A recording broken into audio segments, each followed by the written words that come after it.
Muchísimas gracias por darme esta oportunidad. Esta es una segunda charla que estoy dando al Congreso Sudamericano de Cardiología bajo el título Desarrollo e Innovación de la Salud Cardiovascular. Y es un programa que tenemos que depende mucho de la edad de los individuos que estamos hablando. Y voy a hablar de 5 nuevos conceptos que han evolucionado y en realidad han salido estos últimos 3 años relacionados con una edad mediana de la vida. Estamos hablando entre los 40 y 60 años. ¿Saben cuál es la pregunta fundamental? ¿Tengo yo enfermedad o no la tengo? ¿Cómo lo puedo saber? Bueno, pues aquí estamos nosotros para avanzar en este terreno. Miren ustedes, como ya he dicho en la otra ocasión que ha precedido a esta charla, esta es la enfermedad aterosclerótica y desgraciadamente entramos muy tarde en la enfermedad, es decir, cuando hay el primer evento cardiovascular, tal vez a edades de 60 años, 70 años, y entonces hacemos todo lo que podemos, pero es muy tarde. Nos hemos olvidado de lo que se hubiera podido hacer mucho antes. Y esto es un concepto muy moderno, es movernos de lo que es la enfermedad hacia lo que es la salud. Y esto nos lleva a estas arterias que son nuevas, son arterias que no tienen, digo nuevas, en realidad lo que quiero decir son normales, que no tienen enfermedad cardiovascular, como ven no hay aterosclerosis. ¿Y cómo se desarrolla la enfermedad cardiovascular o la enfermedad aterosclerótica en estas arterias? Podemos verlo con tecnologías de imagen. Y esto es lo que yo voy a centrarme hoy, con nuevas tecnologías de imagen que nos dan una visión de esta enfermedad. Y es que en realidad, miren ustedes, será paradójico, cuando antes vayamos a estudiar a los individuos que tienen o no tienen factores de riesgo, esto sacaremos mucha más información si utilizamos tecnología muy moderna. Es decir, que no se trata de ir, vamos a los niños y los eduquemos. Tengo una charla sobre ello. Pero tecnologías muy modernas, como verán, Imagenomics, que es lo que estamos nosotros tratando de emplear en esta charla, que es la tecnología de imagen, inteligencia artificial, terapias muy innovativas de edades muy tempranas, que me refiero a trials, y lo que vemos en una célula que circula, todo el conglomerado que tenemos en la persona, puede ser una célula que circula, podemos estudiarlo, como es en un monocito. Pues bien, vamos con todo esto. Ahora yo voy a entrar exactamente a la pregunta que les he presentado. ¿Qué ocurre entre los 40 y 60 años? ¿Tengo yo enfermedad aterosclerótica o no la tengo? Bueno, pues aquí entramos en el concepto número 1 de los 5 que vamos a hablar. Estos son los factores de riesgo importantes que tenemos que tener en cuenta. Hay 2 que son mecánicos, que es la obesidad y la presión arterial alta. 2 que son químicos, este es un páncreas, la diabetes y el colesterol elevado. Y luego 3 que son más de conducta, el tabaquismo, la dieta inadecuada, ya está incluso fuera de la obesidad, y una falta de ejercicio. Y naturalmente la genética. Y ustedes dirán, es que la genética es importante y la edad es importante. Pero es claro, es que ustedes no han asistido a mi primera charla, que precisamente se ha centrado en la edad de 60 a 100 años y en la genética, también con tecnologías de imagen. Pero ahora estamos muy centrados de los 40 a los 60 años. Vamos a ver si podemos contestar a la pregunta.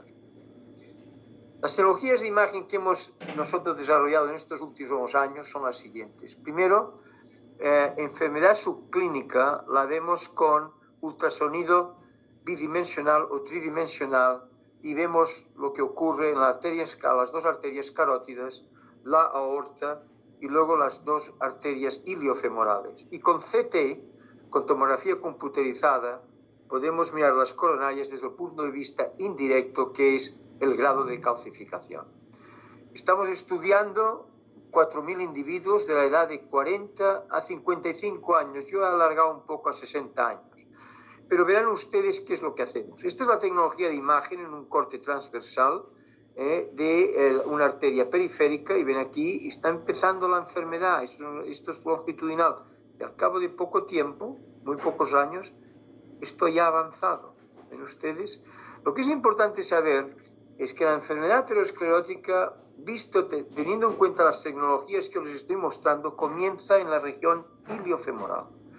Lo que pasa es que no se manifiesta subclínicamente porque son arterias muy grandes, pero aquí es donde empieza y luego se difunde al resto del organismo. Estas son las tecnologías que hemos utilizado, pero que hemos utilizado también otras tecnologías mucho más avanzadas. Resonancia magnética para ver la aterosclerosis, las placas fibrosas de la aterosclerosis, y el Positron Emission Tomography para ver la inflamación. Miren ustedes, lo ven aquí, en 900 de estos individuos entre también la edad de 40 a 55 años. Y lo que hemos visto, que este proceso inflamatorio precede a la enfermedad fibrosa. Y más tarde lo que puede ocurrir, pero claro, esto es en edades más avanzadas, que entre más colesterol y entonces entras ya en las placas vulnerables. Pero esto es lo que se ha mostrado en las autopsias con los fatty streaks, que se llaman, que es inflamatorio, y esto es la enfermedad fibrosa, cómo se empieza desde el punto de vista subclínico, inflamación dando a la fibrosis. Pero tengo más a decir, y aquí viene lo importante. En todos estos individuos, 4.000, si nosotros miramos los varones de menos de 50 años, miren ustedes, 2/3 partes a esta edad ya tenían enfermedad subclínica. Y tenían o una región de las 6 afectada, 2 o 3 regiones afectadas, 4, 5 o 6 afectadas. Recuerden, 2 regiones carotidias, 2 regiones iliofemorales, la aorta y luego las coronarias estudiando la calcificación. Y en las mujeres la mitad ya tenían enfermedad, por lo cual existe una gran incidencia de enfermedad subclínica por bajo de los 50 años. Y esta enfermedad no solamente se queda allí, pero en un seguimiento que hemos hecho de 6 años, el 41% ya tienen un avance en algunas de las placas ateroscleróticas que hemos visto. Es decir, que no es una enfermedad estable, es una enfermedad que progresa, sobre todo si los factores de riesgo no se han modificado. Bueno, pues este es un concepto muy interesante, pero tengo más a decir. Y esto lo he mostrado ya en la primera charla, y es que hemos visto que cuantos más factores de riesgo de los 7 que hay, más existe enfermedad subclínica. Con el azul siendo la región iliofemoral, donde empieza la enfermedad. Y esto es con Positron Emission Tomography, que mira la entrada de glucosa en las arterias, y esto es con resonancia magnética, las lesiones fibrosas. Y aquí es la edad, miren ustedes, cuanto más edad, más enfermedad. Es decir que es un estudio muy interesante, el primero que se hace, que yo sepa, un estudio longitudinal, seguimos estos individuos por 20 años, y es un estudio longitudinal en donde cada 3 años les miramos todo el sistema arterial. Pues bien, esto es lo que yo les puedo decir de momento, pero no he terminado. Miremos cómo nosotros funcionamos con nuestra conducta cada día. Pues miren ustedes, yo no tomo desayuno, y no tomo desayuno porque esto va bien para la salud. No sabe lo malo que va para la salud. Si no toma usted desayuno, hay mucha más enfermedad subclínica que si toma desayuno. Y no sabemos si esto es porque usted come el resto del día mucho más de lo que hubiera comido, o hay factores moleculares importantes que nos dicen que el comienzo del día es muy importante para el resto del día. Dos posibilidades distintas. Pero tengo más a decirles, cómo duermen. Si ustedes duermen menos de 6 horas, malas noticias. En colores está la enfermedad subclínica. Pero no se acaba aquí. Peor, si lo que ustedes duermen está fragmentado. Es decir, que duermen y se despiertan, duermen y se despiertan. Esto lo hemos estudiado en este grupo de individuos que yo les digo, de edad mediana, simplemente con aparatos que nos dicen cuando uno está despierto y cuando uno no está. Es decir, una relación entre el sueño y la enfermedad subclínica. Es decir, que no hablamos ahora ya de nuestra labor diaria, ya está fuera del colesterol, de la hipertensión, etc. Estamos hablando ya del sueño y estamos hablando de la dieta, con el desayuno, etc. Pero no he terminado.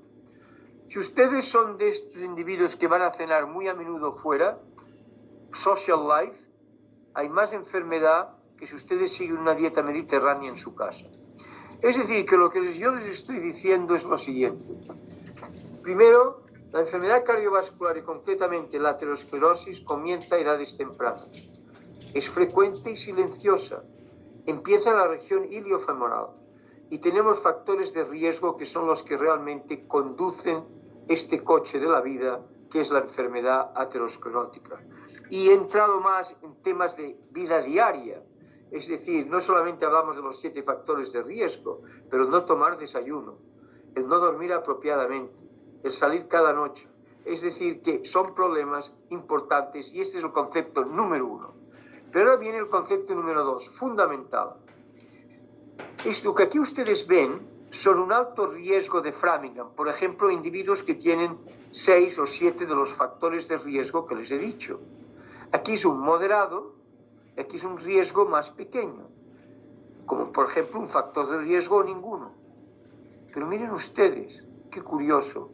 La enfermedad aterosclerótica subclínica, como ven ustedes, existe también cuando no hay factores de riesgo, y esto lo vemos cada día. El enfermo viene con un infarto de miocardio. ¿Qué ha ocurrido? Pero si no tiene, no fuma, y tengo una vida fantástica, corro cada día 50 millas. En fin, no creo que esto lo hagan, pero bueno, es decir, una vida muy saludable, y aquí tienen, ¡boom! Bueno, ahora yo les voy a explicar qué es lo que estamos encontrando. ¿Qué ocurre en estos individuos que nosotros vemos que desarrollan la enfermedad relativamente temprano y no tienen factores de riesgo? 2 cosas que son fundamentales. Y aquí está la primera. Nosotros hemos medido el LDL, colesterol, en estos 4.000 individuos y hemos mirado la enfermedad subclínica relacionada con los niveles de colesterol. Gran sorpresa. Lo que nosotros llamamos colesterol normal, por ejemplo, de 100 a 120 miligramos de L, miren ustedes, hay enfermedad subclínica. Para que no haya enfermedad subclínica tenemos que bajar a un LDL que tal vez es menos de 70 o de 60 miligramos de L.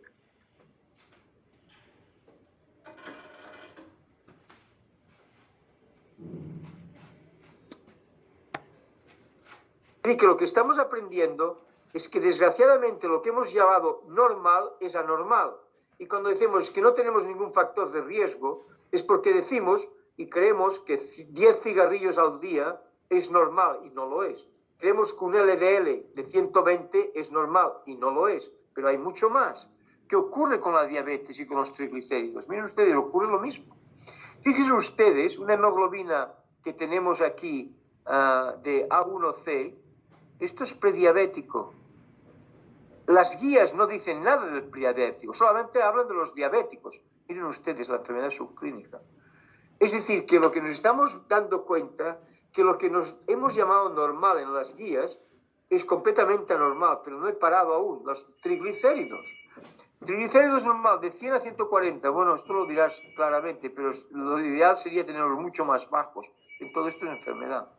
Por lo cual, un aspecto muy importante que nos encontramos es que lo que hemos considerado valores normales de los 7 factores de riesgo que les he dicho son anormales. Y las guías están completamente fuera de lugar con lo que consideran normales. Y esto se está viendo por tecnología de imagen, porque siempre, claro, miramos factores de riesgo cuando ya ha habido un infarto.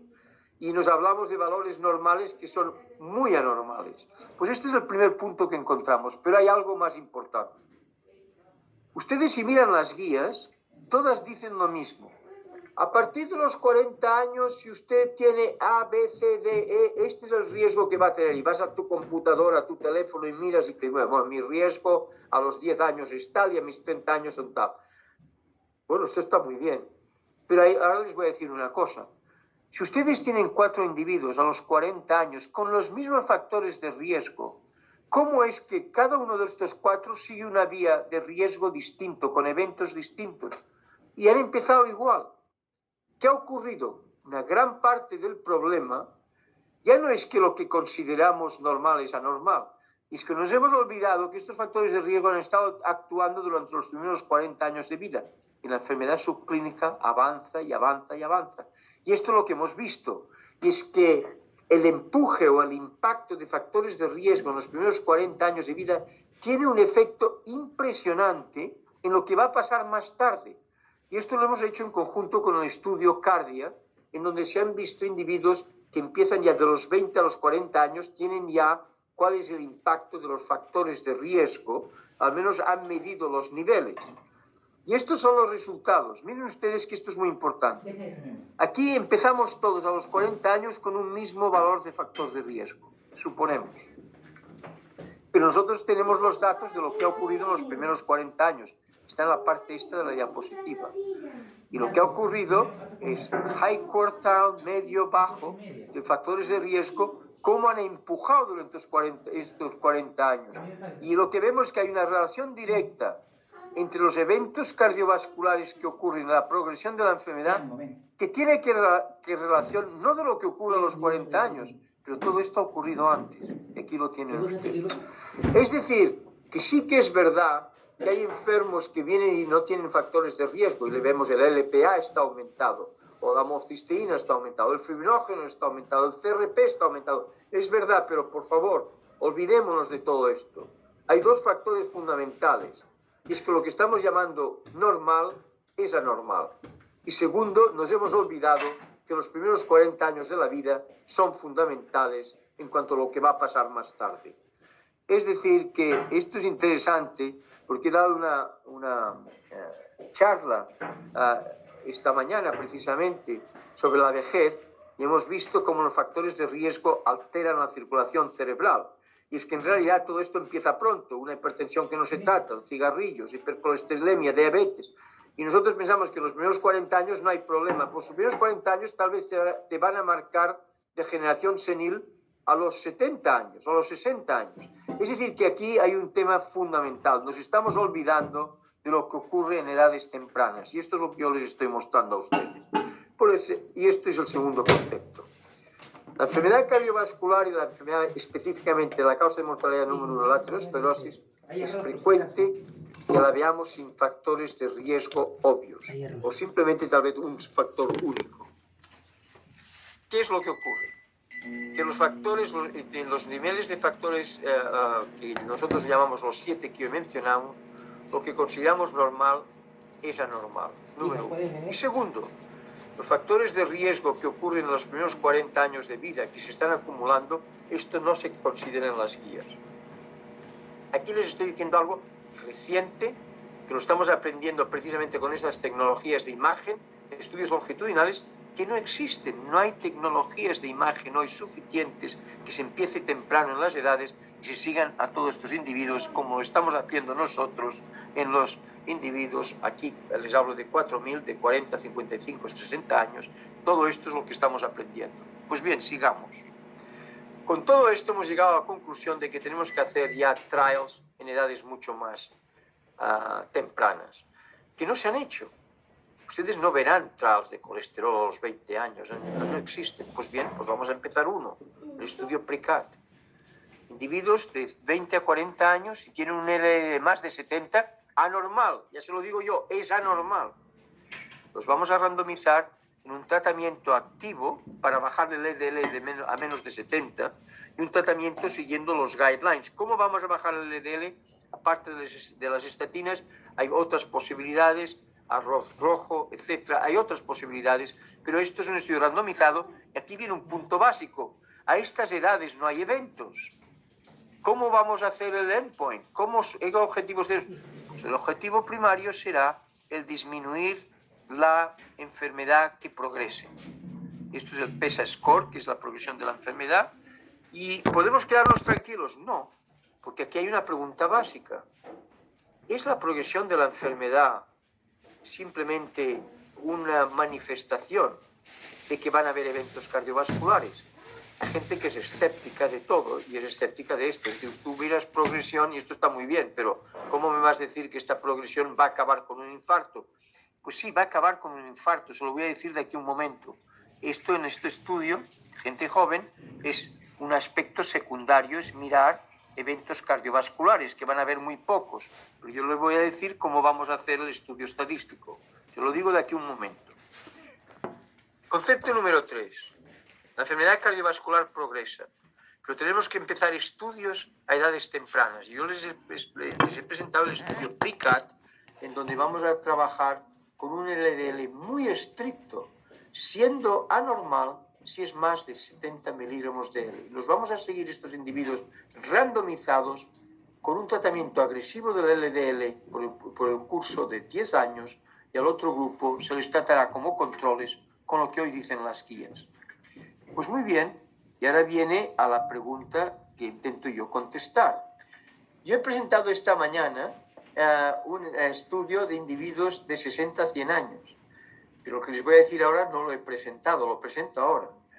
Que hemos hecho las mismas tecnologías de imagen empezando a esta edad, a los 60 años, y los hemos seguido por 12 años. Y miren ustedes lo que hemos visto. Cuanto más enfermedad subclínica hay más mortalidad. Fíjense ustedes, cumulative death y enfermedad, en este caso la carotidia. ¿Ven ustedes? ¿Y qué es lo que hemos visto? Que naturalmente cuanto más enfermedad subclínica hay más eventos cardiovasculares, que esto contesta a la pregunta de la progresión de la enfermedad. Y ahora, ¿cómo vamos a ir al estudio PRECAT? Son gente joven, pero cuando veamos con la tecnología de imagen que hay el mismo cantidad de enfermedad que la que vemos en estos grupos de aquí, podemos ya predecir a ella temprana edad lo que va a pasar en edades más avanzadas. Es decir, que yo les estoy mostrando aspectos muy interesantes, y esto es con la calcificación. El anterior, perdonen, era las 5 regiones arteriales y las carotidias, especialmente con ultrasonido. Pero es que si miramos la calcificación, en un curso de 12 años hemos visto como la calcificación, cuando más importante era la calcificación, esto es tercial, más había eventos cardiovasculares. Es decir, que lo que les estoy diciendo es que en edades más avanzadas vemos eventos. En las edades menos avanzadas no vemos eventos, pero vemos progresión de la enfermedad, que es simplemente una manifestación de que van a haber eventos cardiovasculares más tarde. Es decir, la mortalidad cardiovascular later in life, en edades más avanzadas que hemos mostrado con el estudio de Bioimage, es tan importante que incluso es más importante que los factores de riesgo. Y esto tiene sentido. Si nosotros tenemos 100 fumadores, pues habrá una proporción de un 50% que desarrollarán la enfermedad, pero un 50% no la desarrollarán. Pero si ya entramos en que la enfermedad está allí, esto tiene muchísimo más efecto predictivo que los factores de riesgo. Es decir, que esto es lo que les estoy mostrando yo con estas tecnologías de imagen. Pero ciertamente el futuro es mirar los dos. Las tecnologías de imagen, nosotros empezaremos en la arteria iliofemoral, ver si hay enfermedad allí, ya podemos predecir que va a avanzar, y luego los factores de riesgo que les he dicho. Y esto nos lleva al punto crucial. Muy bien, doctor. ¿Y usted qué va a hacer con este tipo de individuos que ya ve que en esta edad ya tienen de 40 a 55, 60 años ya tienen enfermedad silenciosa? ¿Qué va a hacer con ellos? Bueno, les voy a decir lo que hemos hecho. Hemos hecho 2 tipos de estudio. Uno es un estudio individual, es decir, tú ya estás desarrollando la enfermedad, ahora yo te voy a enseñar los factores de riesgo que tienes, cómo los tienes que alterar, llamadas telefónicas, en fin, por escrito continuamente en contacto, etc. Esto ha sido un estudio que hemos hecho individual, y aquí simplemente uno de esos estudios que hemos hecho individuales en Kenia. Pero esto ahora no quiero entrar en detalles. Y luego hay terapia de grupo, es decir, si 10 de nosotros, tú fumas, yo soy obeso, tú has de parar de fumar y tú has de bajar peso. Esta terapia de grupo ha sido muy interesante y lo hemos hecho en una región del Caribe, en la isla de Granada, en un pueblo de en Cardona, Cataluña, y en estas regiones de España. Los resultados todos fascinantes, y ahora les tengo para ustedes buenas y malas noticias. Miren ustedes las buenas noticias. En el estudio de un approach individual, individual therapy, pues sí, vamos adelante, una intervención muy agresiva, vamos adelante, y todo es estupendo, pero luego ¿qué pasa? Que a una cierta edad, al cabo de 1 año, 2 años, 3 años, baja todo lo que has conseguido. Es decir, que esto es extremadamente problemático. Intervenidos fueron 510 individuos de las edades que estamos diciendo, comparados con 510 individuos que fueron controles.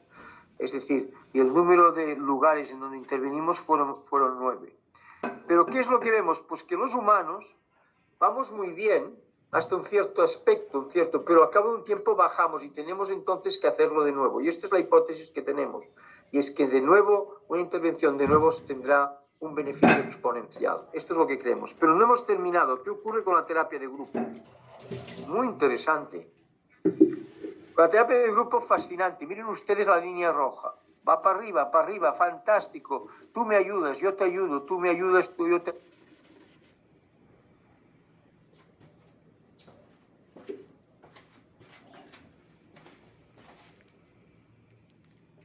ayudo. A los 12 meses, todo el mundo fantástico. A los 3 años, not so good. Está bajando lo que has aprendido, está bajando todo. Y esto, por ejemplo, los objetivos han sido, ¿qué ha ocurrido con el peso, con el ejercicio, con el tabaquismo? Es decir, que ahora yo no entro en detalles. Es lo que llamamos una cosa que se llama Fuster B-Watt, que estamos mirando precisamente de blood pressure, el tipo de ejercicio, estamos mirando aspectos del tabaquismo, etc. Y aquí estamos mirando el peso, es el B-Watt. Bueno, pues fantástico. Pero ¿cómo es que el grupo que se miró individual, que fue un grupo control, también ha ido bien, no tan bien? Porque estuvimos 10 horas enseñándoles a todos, antes de la randomización, lo que era la vida, los factores de riesgo, la enfermedad. Es decir, que charlas que les das a estos individuos al grupo control tienen un efecto impresionante. Pero no tan bueno como el que intervienes con terapia de grupo. Esto es terapia individual, por muchas charlas que les dimos al principio. Pero bueno, no ha llegado al baseline, por lo cual hemos mejorado algo. Pero lo que estamos aprendiendo es fundamental. Miren ustedes, este es el concepto. Ustedes pueden cambiar el estilo de vida por una terapia individual o terapia de grupo. No hay duda. Tenemos ya muchos estudios sobre ello. Pero el efecto es transitorio y se necesita reeducación. Por lo cual, lo que es más importante cuando hablamos de factores de riesgo es lo que llamamos sostenibilidad. Y solamente es algo sostenible si cada 2 o 3 años, Somos humanos y aquí lo que les estoy mostrando es que ciertamente es humano el repetir y no hay otra alternativa. El pensar vas a bajar de peso y toda la vida vas a tener un peso bajo, el pensar que dejo de tomar el tabaquismo y toda la vida estás sin tabaco, sí que ocurre, pero como vemos globalmente no es lo que digamos. Y por último entra la genética, y la genética no tengo yo mucho a decir, yo simplemente les quiero decir que hemos hablado ya antes en la primera charla, que la genética tiene mucha importancia en esta enfermedad, pero no es tan importante como ver las arterias directamente con imagen o los factores de riesgo tradicionales, mucho menos importante. Y esta ha sido mi charla anterior. Aquí termino, y creo que es claro. Cuanto más tarde comenzamos nuestra terapia, mirar a los enfermos que han tenido eventos, mucho es el coste y poco es el beneficio. Y cuanto antes empecemos, y aquí les he entrado ya en una edad media, una edad mediana, digo, más es el beneficio y menos es el coste. Y esto es fundamental, por lo cual yo creo que lo que les he intentado decir en estos, miro el reloj, 28 minutos, es 5 conceptos muy importantes que han evolucionado rápidamente en los últimos 3 años con respecto a individuos de 40 a 60 años. ¿Qué es lo que debemos hacer?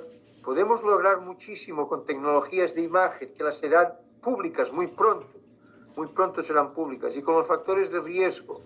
Pero ¿qué podemos esperar? Podemos esperar que cambiemos la vida de los individuos con una vida más saludable, pero es transitorio, tenemos que hacer de nuevo. Y nuestra hipótesis, que estamos empezando ahora, es que la nueva intervención tendrá un efecto absolutamente muy alto, un efecto que proporcionalmente será mucho mejor que la primera intervención.